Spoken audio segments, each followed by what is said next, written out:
let's use as an example, you're an adult, you have a small child. 1,000 times a day, you as the parent tell the child what to do, educate them on what to do. One time a day, the child educates you, and we say, oh my gosh, kids say the darndest things. But 1,000 times a day, you tell the child, once a day the child tells you, so who's in charge? Well, obviously the adult, right? But what about if I were to tell you that for every one nerve that goes from your brain to your gut, there are 1,000 nerves that go from the gut to tell your brain what to do? Wow, interesting, right? Well, what about the feel-good neurotransmitter serotonin? Your brain goes, it's such a lovely day. Helps you sleep, good for your immune system. What about if I were to tell you that your gut, more specifically the intestinal microbiome, the mix of good bugs and bad bugs in your gut, typically weighs between 3 and 5 pounds, the whole intestinal microbiome. What if I were to tell you that the intestinal microbiome makes 90% of all serotonin? Goes up to your brain says, oh, it is a lovely day, you sleep great, your immune system's good.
Now, one of the medicines that's used frequently when people have depression and anxiety are what they call SSRIs, selective serotonin reuptake inhibitors. They make your body, your brain more specifically, think it has more serotonin than it does. Oftentimes it works. People go, oh, I like that medicine. But why would you need a medicine to make your body think it has more serotonin? Why do you just not have enough serotonin already?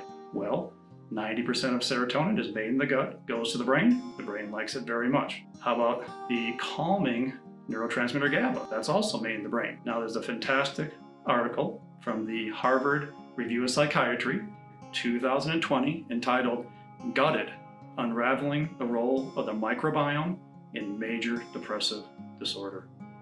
And the gut makes hormones. Yes, hormones, including the really good hormone melatonin. So melatonin, yes, it controls sleep-wake cycles. It's very important to sleep when you're supposed to sleep, not sleep when you're not supposed to sleep. But also, the gut makes more melatonin. People with higher melatonin levels, less heart attacks, less strokes, less cancer, and less Alzheimer's. Ooh, the brain loves that melatonin. Now, there's a fantastic article from the Harvard Review of Psychiatry from 2020 entitled Gutted, thus the intestinal microbiome, a huge player in what happens in your brain. What about this? In utero, during pregnancy, the brain starts developing. After delivering a baby, the brain really starts kicking in, and for the next bunch of years, the brain develops. What controls, what drives brain development during pregnancy and the first bunch of years after you're born? The gut. More precisely, the intestinal microbiome, the mix of good and bad bugs, the enteric nervous system, the nervous system of the gut. Yes, there's the central nervous system, brain and spinal cord, the peripheral nervous system, the nerves that come from the brain and out of the spine, but there's also the enteric nervous system, and then the immune system, 80% of which surrounds the gut. So the intestinal microbiome, enteric nervous system, and your immune system control brain development during pregnancy, in utero, and a bunch of years after delivery. Fantastic article from the Human Microbiome Journal, 2020. Gut microbiome composition and diversity, the mix, are related to human personality traits.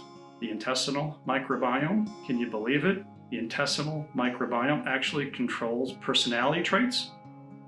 Wow, right? So now if you meet somebody and you think to yourself, man, they need to get a new personality, what you're really saying is, man, they need to get a new intestinal microbiome, because that's controlling their personality. Even the gut controls your personalities. Wow. So when all these things occur, you get depression, anxiety, all the brainy stuff, is because the genes in every cell in your body, including your brain, have been flipped the wrong way. All the bad genes have been flipped on, all the good genes have been flipped off. So as we address all these causes, you start feeling better.